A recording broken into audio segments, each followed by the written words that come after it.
Take 3. Hi, I'm Lorian. This is Knitting Monologues. This is episode 28, and it is the 1st of June. I am coming to you with a bunch of works in progress, a fail, and a lot of white today, or cream, ivory. For some reason, I find I tend to knit in color families or phases, so not entirely, but I hope you're doing well. It is good to see you here. You can find me here and on Instagram and Blue Sky and Ravelry as Yarn Love Turtle. Let's see what I'm wearing. This is, you're going to see this pattern twice today. This is a version I finished a while ago. It is the Featherweight cardigan, patterned by Hannah Fettig. It is a fingering weight, just to me, it's an open, no buttons, lightweight cardigan, and I find it super versatile. This one is knit in some yarn that I actually won in a giveaway. So this is knit by, the yarn is by Inspired Fiberworx on her, I have to look, Silky Singles base. The color was called Cypress. I think she was doing a giveaway of this color. And I think I won 3 skeins, and I don't know, maybe it gets a little darker partway through, but to me, it's a neutral. I wear it all the time. I find it super useful. It's the second time I knit this pattern, and I love it. So like I said, you're gonna see another one. I have no finishes for you today. Well, that's not true. I have a finish that's more or less a finish that's actually a fail. My daughter and I are going to a baby shower at the end of this month. Her manager at the store, she's a few jobs this summer, but she's worked in a women's clothing boutique for several years, started in high school when they opened, and she still goes back and works for them in her school breaks, during her school breaks. And I had seen this pattern, fell in love with it, and I said, oh, okay, we're gonna knit some things. I'll knit some things for the baby shower. And as you can see, like, this is too small. This is entirely meets the gauge and the weight that's prescribed. It's a bonnet here. I haven't done the little ties because truthfully, like, nobody's wearing this, maybe a doll, but it has these adorable, this is like the front of it. This is what the picture is, kind of the front of it with these little hearts. I know it's blowing out a little bit here, these hearts, and then a sweet little cable as the hearts on the sides as well. And then I'm going to attach little ties. I knit this actually, started it yesterday, finished it today. And I could do it again. And I do, it has these little ties. The bonnet is sort of, the difference in my mind from a bonnet is like a hat is just sort of around the head. A bonnet sort of sits from behind and sort of pulls forward. So it has more of a flat edge behind, like around the neck, like, so hard because the dimensions are so off. So the flat edge is down here, and I haven't blocked it. That's the flat back. I will block it. I'm not gonna get, it just isn't gonna grow as much as it's supposed to. I wrote to the pattern designer, who is Marjolijn Reuter, I think is her name. Marjolijn Reuter. And the yarn I used is from Foster Sheep Farm. I had just used this yarn in the shawl I knit for my mother, the Sonar shawl. It's the Galway. And it is a super wash. I do feel like that's important for a baby knit. So it's confusing. Ravelry's summary page, details page, calls for DK. The pattern inside, like in the details of the pattern, the written pattern calls for fingering. The gauge worked up on fingering. It's knit on a 2.5 needle. I don't know. So what I've decided, what we will do with this is we will just use this as, like, instead of a bow on the gift, we'll just use it as part of the like gift decoration, because I'm not gonna throw it out. It's just too cute. And I will do the little ties, which are just braided. But as much as I love this pattern, once I knit it up, I realized, and I've looked through, I don't know the mom to be, very well, but I've looked at her registry and I feel like this is a little dressy. Like it's just, or just much. Like she wouldn't, one cable would be enough. So I am going to switch gears, well, or knit a different bonnet. I'm going to use the yarn I originally intended to, which I have one skein of this Double Sunday, which is DK by Patricknit. I've got it, like I said, this is the white episode, or ivory cream. I have it, I think this was called whipped cream, and I knit a sweater for me in this. It's delicious. It probably is not super wash as I think about it. I don't know. It's coming up in not in English. Double Sunday. Oh. Something. Oh. Again, not coming up in English. So I'll have to check out if it's, oh, it is non-superwash. I may rethink this. I'm not sure. I also have a skein of a gray yarn, which is very sweet, which I might just do instead. My daughter wanted white, but I want it to be washable. It's the first baby. I don't think the mom's a knitter. Anyway, I did write to the designer of the pattern to say, what did you mean? I did find a couple of errors in the pattern. Nothing major, but I think the design is adorable for this. It's called the Simple Sweet Gift of Love bonnet. And I think the design is really, really precious. I just think the gauge, something's off with the gauge. And there were a couple of other things. You basically downloaded the pattern, and then you had a separate download for the Stitch Dictionary, and you had a separate download for the chart for like the part that's like around the head. The decreases in the back is just stockinette. There was an error in the stockinette, and it was a paid for pattern. So I feel like some of that, well, it's just clunky. So I probably wouldn't recommend it because it's just a lot of like looking and changing. Once I got the rhythm of the chart, it was pretty straightforward for me. But we need to work out this gauge situation, which is the largest concern that I have. So I am going to switch gears and knit a different bonnet for a gift.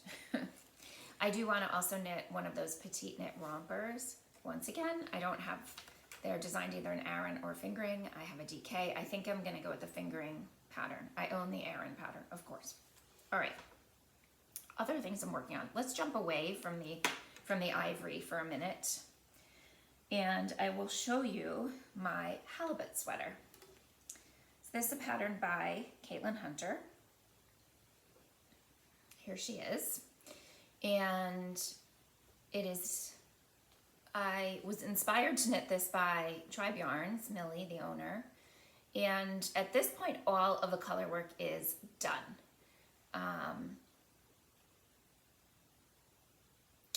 And it looks a lot like Milli's. It's the same size. I put my colors in the same places. I used a green here for these fish. She used a dark blue.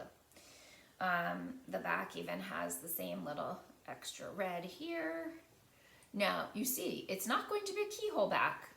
What happens is you knit this top part stranded, then you split, you create an opening, and you start knitting flat, and it's intarsia, somewhat stranded intarsia, I think is what it's called.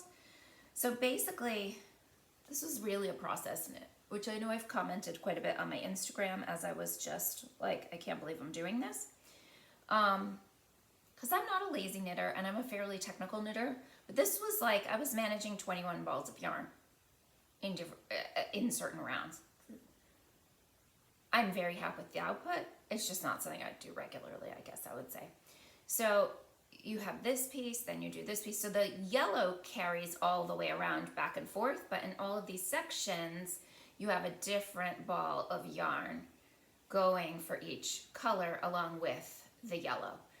So I will, and you do add a stitch here. I'm not telling you anything that's like super proprietary because it's not how the pattern's designed. And to be honest, Milli did, and I did pay for her knit along, but it's not a tutorial. It's just, you hear what a bunch of people that she worked with did and what she did to create the design this way. And there are some excellent tips. I must say. I have learned a lot in doing this. So the bottom is rolling. It's already several inches below the color work, but I finished that ball and I thought I'm going to jump to the sleeves, and I got the sleeves done yesterday. I just felt like I needed to end the month with, if not a finish, a win. And so winning was finishing the fish. It's delicious, this yarn. I am using, again, same yarn that Milli used. Gepard Garn Woolia, which is an Aran weight, 100%, I think it's 100% organic merino wool. My friends keep calling this Fishgirl summer. I don't know where it's coming from. Truth is, when it hits summer here, I won't be wearing a turtleneck, and I certainly won't be wearing a 100% wool Aran weight turtleneck. But, since we've had a cooler May, I haven't really minded working on such a heavier weight sweater while this is going. I will do a full review when I finish the project. Usually I do a review of the pattern. I'm also going to talk a lot. I'll talk a little more about the process of knitting it this way, because there were moments where I thought I was losing my mind. Although I knew it was going to be a good output and I had a lot of fun doing it, I made a mistake. Oh, I made a mistake because at one point these were in the green and I had this blue yarn and I had gotten down below these parts of the motif and put them in green, and I thought, I have to take this back. I don't know if I'll have enough green. I have the blue. That's really part of the process here. So, so I did take it back like 16 rounds, which I thought was insane, but I did it anyway. Like, I learned how to make a butterfly bobbin. I learned a lot of stuff by doing this. And I also feel like for me, it's going to yield a more wearable sweater. The sweater is the initial design, like the underarm drops to like the bottom of your ribs. It's not practical for any kind of use with a jacket or just in general. To me, that is not a flattering fit. So this talked about raising your divide, which I've done in a lot of other sweaters. This pattern, as it happens, this was not as intricate of a fix. You've mostly done all of your increases by the time you divide. I don't really know why Caitlin made it so much lower, because she didn't have to. But you do have to come up with a modification, because then you end up with fish that are off from pattern. There are lots of ways to handle that. I'll talk more about it when it's actually done, because I have knit another sweater that had basically special charts for the underarm, which is very sensible and completely doable. That's basically what we did, just you had to kind of create your own, or in my case use Milli's, because I knit the same size that she did. So that was not a planned knit as far as my yearly plans. I start the year with a set of plans, which really helps keep me on track and not purchasing off plan. Two other knits that I am working on. So let me jump to this one since I've talked about the pattern already. So I am also knitting the same Featherweight cardigan, but I wanted a white one, or ivory, I guess, because if you put it against the white, you can see it's slightly different. Again, just a very, very wearable wardrobe basic, in my opinion, for me, for really spring to fall. The only change I made was I added 8 stitches and I made the raglans a little wider than the pattern called for. So they're double the width. I added 2 more stitches in each raglan, and I did that basically from the cast on down. At this point, I'm below the sleeves. I'm literally just sleeping through stockinette. One other change I am thinking of doing is you pick up and do ribbing here. It's ribbed cuffs, it's a ribbed waist. I am thinking of doing seed stitch. I just think that could be kind of interesting and fun, a little different. So there is that. I am using Patricknit's Merica. I purchased this at the Biscotti Yarns booth at Vogue Knitting Live New York City. I think I have 3, what do I have over there? I think I have about 3 skeins, which is plenty. This is 100% non-superwash American Rambouillet Merino yarn. And the put up, where's the put up? I know I've said this last time, 450 yards. It has a little bit of a fuzz halo to it. I love this yarn. It's really beautiful. Yeah, so I'm enjoying that knit. My hope, my goal, my plan is it's gonna get finished in June because I want to be able to wear it during the summer months. And it really is just the edges and a lot of stock in it, the sleeves and the body at this point. Let's see, where is, okay, my last work in progress, I swore I brought the label over, but I guess I didn't, is the Pluma Morada. This is a shawlette designed by Locateli. It is in this really, really special cashmere yarn by Magpie Fibers, again, ivory/white. It is a combination of rib and lace, and it's a 1 skeiner. When this goes, it's over. Hopefully I finish the pattern just prior to it being over. I really wanted to try out this yarn, and it's very luxurious, it's ethereal, it's super light. Knits does beautiful 1 skein patterns. It's just taking a while because it's a little boring for me. And truth be told, I think I only put 2 more rows on since I last recorded. I was pretty consumed with this, I'm not gonna lie. This took up a good chunk of my knitting time. It was not a portable project because 21, little bobbins of yarn just don't make it that way. Okay, that's it for the knitting. I have no acquisitions. I would say that I've been good. It's not as though I haven't thought about acquiring something. I've thought a lot about knitting a summer cotton weight cotton sweater. That's sort of been in my mind, but I'm just trying to get through what I have and really try to focus and knit to stash. If I were to knit a summer sweater would be like a t-shirt, and I don't have, again, I'm thinking a white cotton. I don't have any. I have tanks, but a tank top, and I have a couple of off-white, but not white.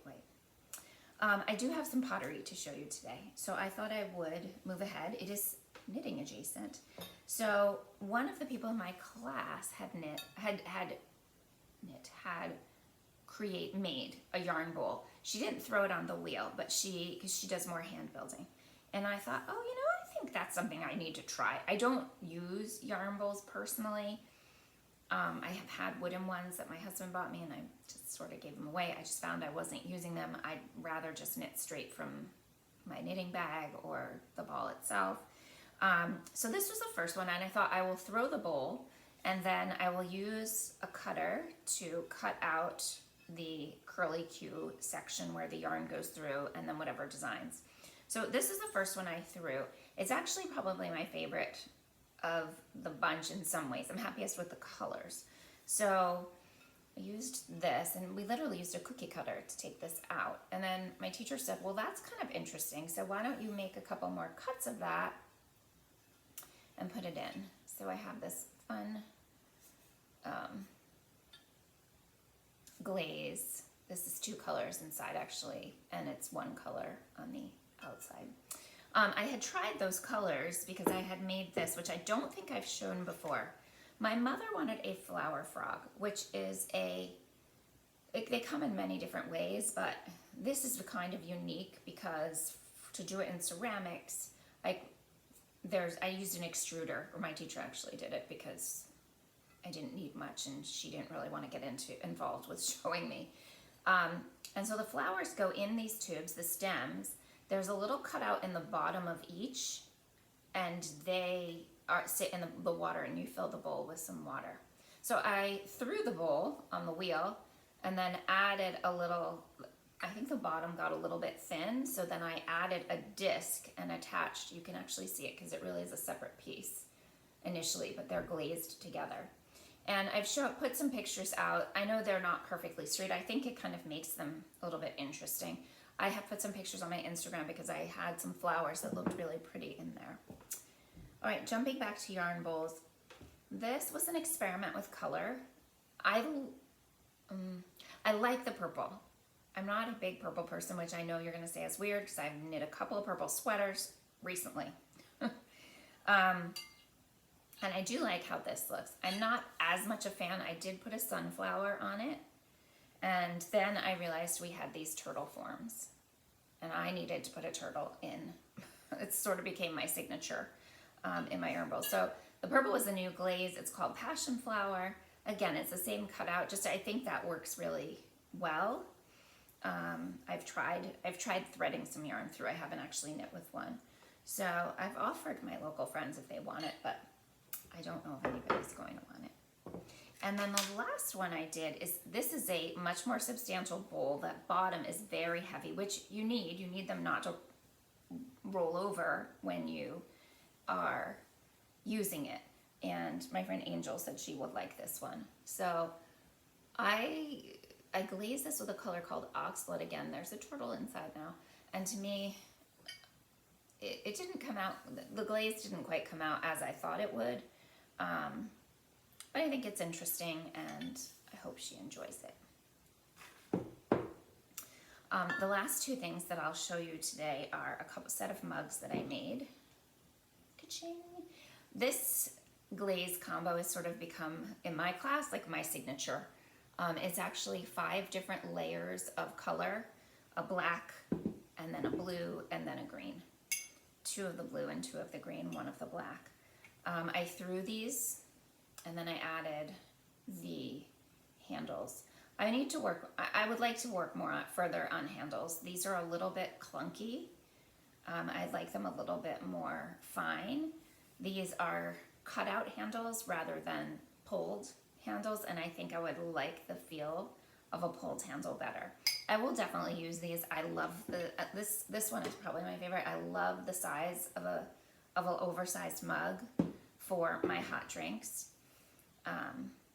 So they're fun. I have one more that is being fired, that was fired this week. I had a 4th and it broke. So as I didn't even get to glazing it. I didn't even get to firing. Yeah, I didn't get to firing it. So I'm still playing with them. In my class now, I've actually been working more on vases, which I think require a more, like I needed my skills to get to the place to be able to throw them, you know, creating something that just goes out versus out and goes in, making something very tall so that then you can kind of work the actual sizing of it. Has been very interesting. So I think I only have 3 or 4 classes left. Yeah, I think I only have 3. So I'm not sure what stage I'll get them to before we break for summer. Hopefully though, I'll get fired. I think I'll get to that place. Yeah. So that is today's update. It's kind of a shorter episode, but I hope you found something interesting. And if you are not yet subscribing, thank you. If you are subscribing, thank you. If you're not yet subscribing, thank you for watching, but please consider subscribing. I did cross over the threshold to get to 1,100 subscribers, so that's pretty fun. And I hope you have a great month. I have some personal plans. I have 11 more days of school, and then I am heading just me, not taking my kids, my husband, just heading out to town out of town for a bit, but I will probably I'll be online somehow. I don't know if I'll record while I'm away. Probably not. I'll get a recording out before then. So I will catch up with you then. And take care. I will talk to you soon. Bye.